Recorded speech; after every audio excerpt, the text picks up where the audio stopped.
Well,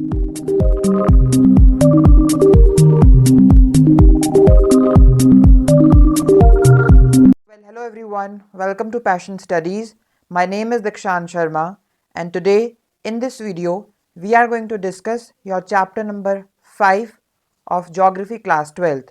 Chapter का नाम है Primary Activities. So this is a very important chapter and I hope कि आप इस वीडियो को ध्यान से देखेंगे, इन क्वेश्चंस को अच्छे से रिवाइज करेंगे. So without wasting the time, let's start with the video. Question number 1. Which of the following is not a plantation crop? हमें यहाँ पर बताना है कि जो ये ऑप्शंस है यहाँ पर दिए हुए, इसमें से प्लांटेशन क्रॉप कौन सा नहीं है. सो ऑप्शंस देख लेते हैं. ऑप्शंस में है coffee, sugar cane, wheat, rubber. तो इसका सही आंसर है option number C, that is wheat. Now your work is to tell me the definition of plantation crop in the comment section कि प्लांटेशन क्रॉप कौन सा होता है. Question number 2. In which of the following countries cooperative farming was the most successful experiment? हमें यहाँ पर बताना है कि कौन सी कंट्रीज थी जहाँ पर कोऑपरेटिव फार्मिंग थी वो सबसे सक्सेसफुल एक्सपेरिमेंट रहा है. सबसे पहले आपको कोऑपरेटिव फार्मिंग का पता होना चाहिए. Cooperative farming basically it is a group of farmers who form a cooperative society by pulling their resources voluntarily from a more efficient and profitable farming. Basically, cooperative societies help farmers to procure, all the important inputs of farming, sell the products to the most favorable terms and help in processing of quality products at cheaper rates. So यहाँ पर बहुत important role रहता है cooperative societies का and इसी को हम बोलते हैं cooperative फार्मिंग, राइट. सो इसका सही आंसर है option number B, that is Denmark. Question number 3.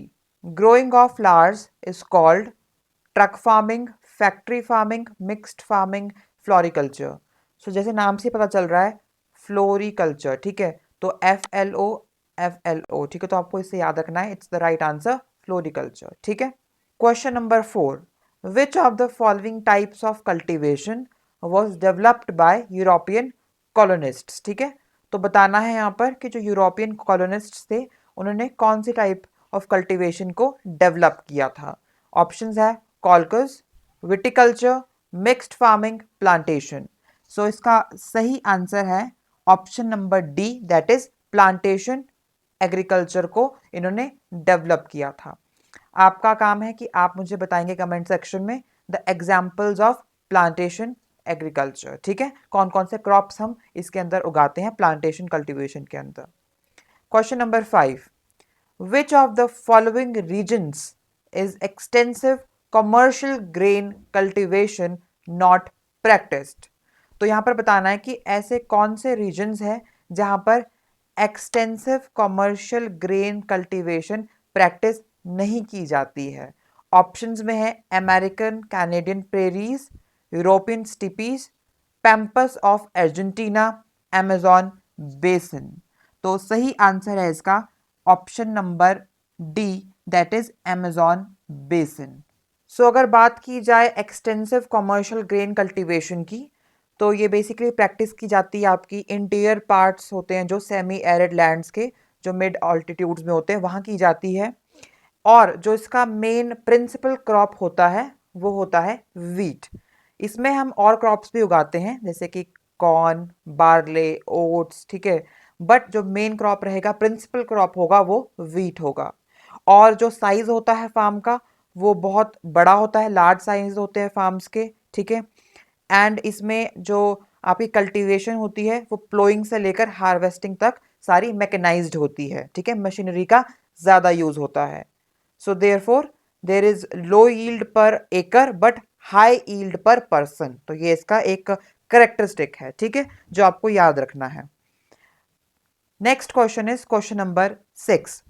Which of the following types of agriculture is the farming of citrus fruit? Very important. इसमें से हमें बताना है कि इनमें से कौन सा एग्रीकल्चर है जिसमें सिट्रस फ्रूट की जो फार्मिंग होती है वो सबसे ज़्यादा इंपॉर्टेंट होती है. ऑप्शंस में है market gardening, plantation agriculture, Mediterranean agriculture, cooperative farming. तो इसका सही आंसर है option number C, that is Mediterranean agriculture. यहाँ पर ही सिट्रस फ्रूट जो होते हैं उनकी फार्मिंग की जाती है मेडिटेरियन एरिया में। Now you have to tell me the example of those crops जो यहाँ पर ग्रो की जाती है, सिट्रस जो फ्रूट्स है वो ग्रो किए जाते हैं। आप इसको कमेंट सेक्शन में लिख सकते हैं। Question number 7, which one type of agriculture amongst the following is also called slash and burn agriculture. यहाँ पर बताना है कि इनमें से कौन सा एग्रीकल्चर है जिसको हम स्लैश एंड बर्न एग्रीकल्चर भी बोलते हैं। ऑप्शंस में है extensive subsistence agriculture, primitive subsistence agriculture, extensive commercial grain cultivation, mixed farming. So सही ऑप्शन है इसका प्रिमिटिव सबसिस्टेंस एग्रीकल्चर। सो अगर बात की जाए स्लैश एंड बर्न एग्रीकल्चर की, so it refers to the agricultural practice of clearing a forest by cutting down trees and burning them. ठीक है, एंड जो ऐश होती है then it is mixed with the soil to make it fertile. And उसके बाद क्या होता है, the land is cultivated for few years and is thereafter abandoned to allow the forest to regenerate and the land to recover it's nutrients. ठीक है, so basically इस flow में आपका स्लैश एंड बर्न एग्रीकल्चर चलता है। Coming on the next question, question number 8, which of the following does not allow monoculture. तो यहाँ पर बताना है कि इनमें से मोनोकल्चर कौन सा जो यहाँ पर फार्मिंग है वो अलाउ नहीं करता है। ऑप्शंस देख लेते हैं, dairy farming, mixed farming, plantation agriculture, commercial grain farming. So इसका सही आंसर है option number B, that is mixed farming. अब मिक्स्ड फार्मिंग क्यों है इसका सही आंसर, बिकॉज जो मोनोकल्चर होता है basically it is the production of single crop और raising of single livestock. ठीक है, यहाँ पर हम देखते हैं कि जो मिक्स्ड फार्मिंग होती है उसमें growing of crops as well as raising of livestock दोनों इन्वॉल्व होता है, बट मोनोकल्चर में सिर्फ एक ही सिंगल चीज ही इन्वॉल्व रहती है। तो दैट्स वाई यहाँ पर मिक्स्ड फार्मिंग है वो इसका सही आंसर होगा। ठीक है, question number 9, what is used to make chewing gums other than the added flavours. तो यहाँ पर बताना है कि च्युइंग गम्स में अदर देन एडेड फ्लेवर्स के अलावा क्या यूज होता है। तो ऑप्शंस है चिकल, रबर, कोकोआ, कोला। तो यहाँ पर जो सही आंसर है वो है चिकल। ठीक है, तो chicle is also used other than added flavours to make chewing gums. ठीक है, question number 10, in which region of Alaska reindeer rearing is prevalent.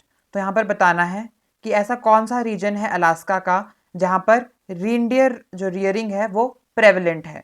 Options है A eastern regions, option number B western regions, option number C northern regions and option number D southern regions.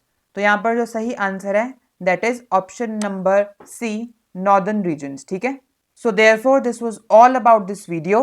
I hope कि ये video आपको upcoming exam में help करेगी।